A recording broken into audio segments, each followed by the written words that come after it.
नमो Narayan friends.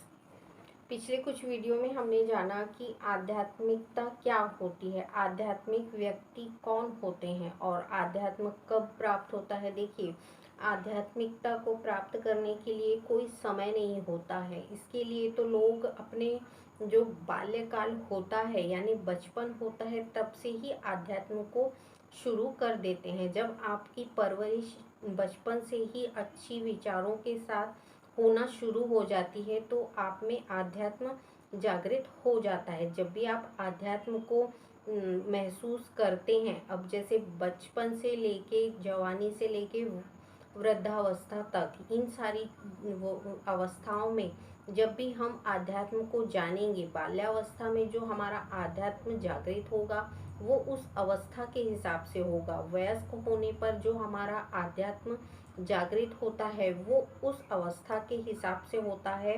और वृद्धावस्था में जब हमारा आध्यात्म जागृत होता है तो वो उस अवस्था के हिसाब से जागृत होता है। मैंने आपको पहले भी बताया कि आध्यात्म का एक ही शिक्षा या एक ही शरीर से कुछ प्रभाव नहीं पड़ता। जो भी व्यक्ति आध्यात्म करता है, इसमें बैठता है, मेडिटेशन करता है, अपने सभी चक्रों को जागृत करता है, उस पर अपने देवी देवताओं यानी इष्ट देवों को स्थापित कर लेता है, तो उनकी शिक्षा जो होती है, उनके जो भी गुरु बनते हैं उनके अपने शरीर के हिसाब से उनके गुरु क्या उन्हें शिक्षा दे रहे हैं, किस प्रकार के आध्यात्म की शिक्षा दे रहे हैं, आध्यात्म की परिभाषा उनके लिए क्या है, ये सभी के लिए अलग अलग होता है। यानी अपने अपने एक्सपीरियंस के हिसाब से आध्यात्म को हम परिभाषित करते हैं। जब भी हम आध्यात्म में बैठते हैं, भगवान की उपासना करते हैं, उनको ध्यान और मेडिटेशन में जागृत करते हैं, तो हमारे जो अपने एक्सपीरियंस होते हैं उनको हम शेयर कर सकते हैं। जैसे आप अपने लिए यदि सोचते हैं कि मैं यदि बैठता हूँ, आध्यात्म को जागृत करता हूँ तो कुछ अलग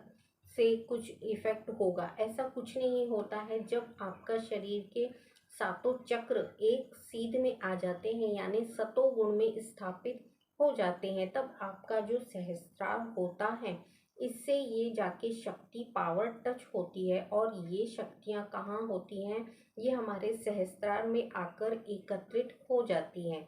जब आपका उच्च स्तर पे आध्यात्म जागृत होता है तो ये शक्तियाँ कभी कभी आपके सहस्त्रार से होती हुई बाहर भी निकल जाती हैं। तो क्या होता है, तब हमारा जो आत्म साक्षात्कार होता है, यदि आपकी पूरी शक्तियाँ उठते हुए आपके सहस्त्रार को ओपन करती हुई बाहर की तरफ निकल गई हैं, तो आपका आत्म साक्षात्कार हो जाता है और उन शक्तियों के साथ आपका अटैचमेंट बैठ जाता है, जो शक्तियाँ हमें आध्यात्म का ज्ञान प्रदान करती हैं। तो ये सारी चीज़ें अपने अपने शरीर में अलग अलग तरीक़ों से होती हैं। कभी कभी इसको प्राप्त करने के लिए बहुत समय भी लगता है और कभी कभी ये बहुत ही जल्दी हमें मिल जाती हैं। तो हर शरीर में मैंने आपको बताया कि एक अलग अलग प्रकार के अनुभव और नॉलेज उत्पन्न होते हैं। जब भी आप ध्यान साधना कर रहे हैं तो आपका जो मन है वो एकाग्र होना चाहिए। मन एकाग्र होने का तात्पर्य आपकी जो इंद्रियां हैं, जितनी भी आपकी सोचने की शक्ति है, वो पूरी शांत हो जाना चाहिए। जो शून्य अवस्था हम जिसे कहते हैं, आध्यात्म में शून्य अवस्था कब मिलती है, जब हमारे सभी चक्र, सातों चक्र जो हैं वो एक ही दिशा में चलायमान होने लगते हैं। यानी मध्य नाड़ी से होते हुए सहस्त्रार तक एक सीध में एक दिशा में जब चलायमान होंगे, तब हमारा जो शरीर है, हमारी इंद्रियां हमारे वश में होंगी और वो शून्य अवस्था में स्थापित हो जाता है। यानी आपका सोच विचार जो है वो सारा बंद हो जाएगा और आप अब सिर्फ और सिर्फ क्या करेंगे, ध्यान में एकाग्र हो जाते हैं। जब आप इस अवस्था को प्राप्त कर लेते हैं तो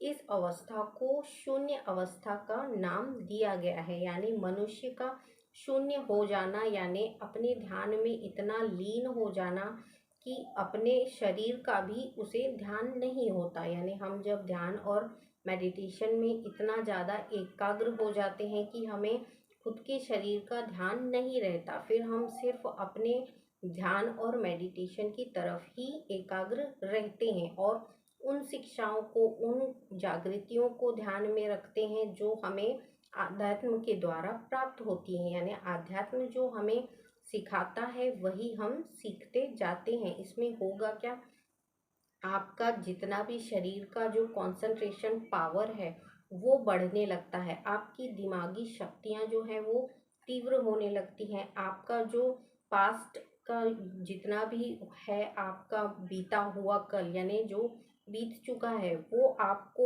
याद ना रहते हुए अब आप जब वर्तमान में स्थापित हो जाते हैं तो आपको वर्तमान में होने वाली सारी प्रक्रियाओं का नॉलेज होने लगता है कि आज हमें क्या कार्य करने हैं, आज हमारे लिए क्या उचित है, किस प्रकार से हम अपनी लाइफ को आगे बढ़ाएं, किस प्रकार से हम अपने लाइफ में अच्छी चीज़ों को इस्तेमाल करें, यूज़ करें। तो इन सारी चीज़ों के लिए हमारा आध्यात्म जब जागृत होता है तो सही मार्गदर्शन से हमारे जीवन का बहुत सारा जो परेशानियां, प्रॉब्लम है, जिनका सल्यूशन हमें मिलता नहीं है, तो ये आध्यात्म के जागृत होने से खुद ब से ही ये अपना सल्यूशन खोजने लगता है। यानी खुद ब खुद आपको अपनी लाइफ की जितनी भी प्रॉब्लम है इनकी सल्यूशन ये देने लगता है।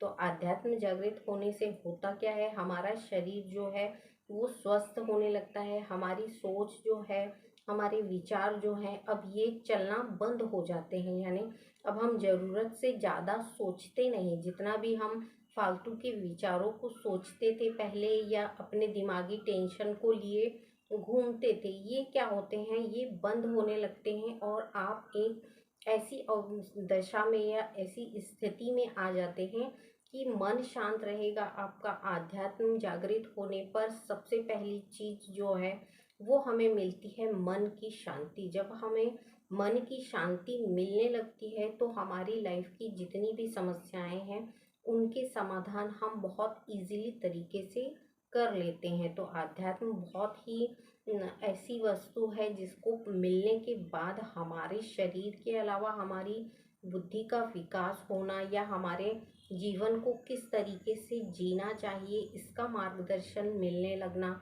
बहुत सारी चीज़ों की समस्याओं के जो समाधान है ये आध्यात्म के द्वारा हमें मिलने लगते हैं। जैसे जैसे हम इसमें आगे बढ़ते हैं या जैसे जैसे हम आध्यात्म में उतरते हैं तो हमारे जो प्रश्न होते हैं, बहुत सारे डिफ़िकल्ट चीज़ें जिनको हम बहुत सालों से सॉल्व करने की कोशिश कर रहे हैं पर होते नहीं, बहुत सारे क्वेश्चन ऐसे होते हैं जिनके जवाब हमें मिलते ही नहीं हैं। पर आध्यात्म में आने के बाद ये सारी चीज़ें आपको समझ में आने लगती हैं कि जो आपके साथ लाइफ में हो रहा है एक्चुअल में वो क्यों हो रहा है या वो पहले से निश्चित था या उसका समाधान क्या है। तो आध्यात्म करिए, मेडिटेशन करिए, अपने सभी चक्रों को जागृत करिए ताकि आपको भी समझ में आए कि लाइफ जो कुछ भी कर रही है वो उसका कारण एक्चुअल में क्या है।